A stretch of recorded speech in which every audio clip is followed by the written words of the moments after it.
સુરતમાં સામાજિક તત્વોનો આતંક વારંવાર સામે આવે છે, ત્યારે ધૂળેટીના પર્વે કતારગામ વિસ્તારમાં એક પરિવાર પર અસામાજિક તત્વોએ ગંદા પાણીની કોથળી ફેંક્યા બાદ રસ્તા પર અટકાવી માર માર્યો હોવાની ઘટના બની।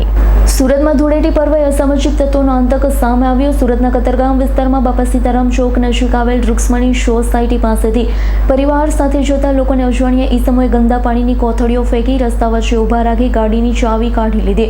ત્યારબાદ ખરાબ ગાળો આપી ઝઘડો કર્યા બાદ આખા પરિવારને ફટકાઓ અને હાથમાં પહેરેલ કડાથી ઢોર માર માર્યો, જેથી ઈજાગ્રસ્ત પરિવારના 12 લોકોને તાત્કાલિક સારવાર માટે સ્મીમેર હોસ્પિટલમાં ખસેડવામાં આવ્યા। બનાવને લઈ પોલીસને જાણ કરાતા પોલીસે તપાસ હાથ ધરી।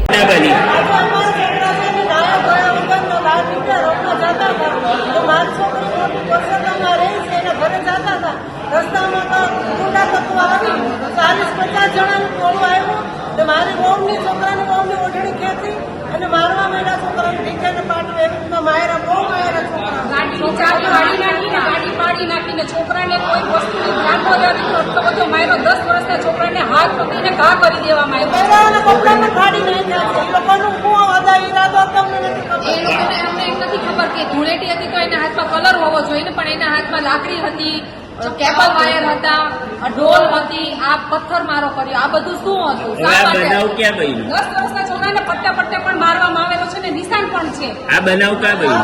પરસોત્તમ નગર બાપા સીતારામ નંદનવનની ખૂણે સામે કોણ હતા? કોણ સામે ભરવાડ હતા। કોઈના નામ ખબર છે? એમના નામ નથી ખબર, પણ કોને ખબર છે? ચહેરા બધા અમે ઓળખી જશું।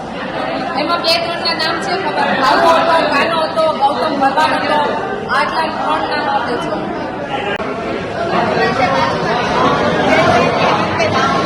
કાકા વાગ્યું છે? કાં વાગ્યું? અહીંયા નાક પર વાગ્યું છે। નાકમાં ફ્રેક્ચર હા, થયું છે? ફ્રેક્ચર આવ્યું છે ને, મોઢામાં અહીંયા મૂંઢ ખાય। અને કોણ હતા? કોણ ભરવાડો હતા?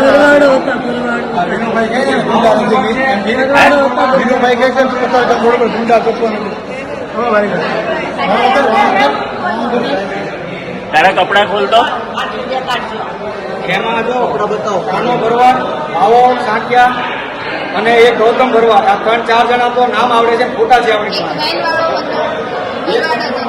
તમને એનાથી બળિયાથી માર્યા? વાયર ઘડિયા લાગેલું જે હાથમાં આવે બધી વસ્તુને મારે। આ ડ્રેસ વગેરે ઓઢણી પર ફેંકવામાં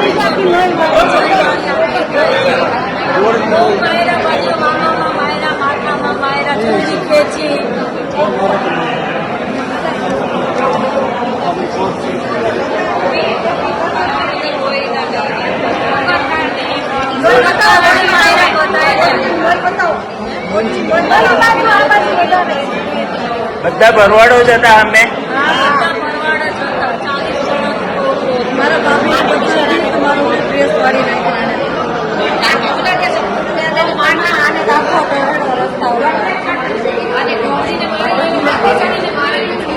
આખા રસ્તામાં દોડીને માર્યો અને આખા રોડ ઉપર દોડવામાં આવ્યો।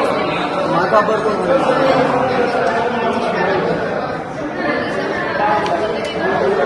Bureau report S9 news Surat. અમારી તમામ માહિતીથી અપડેટ રહેવા માટે જોડાયેલા રહો S9 ન્યૂઝ સાથે।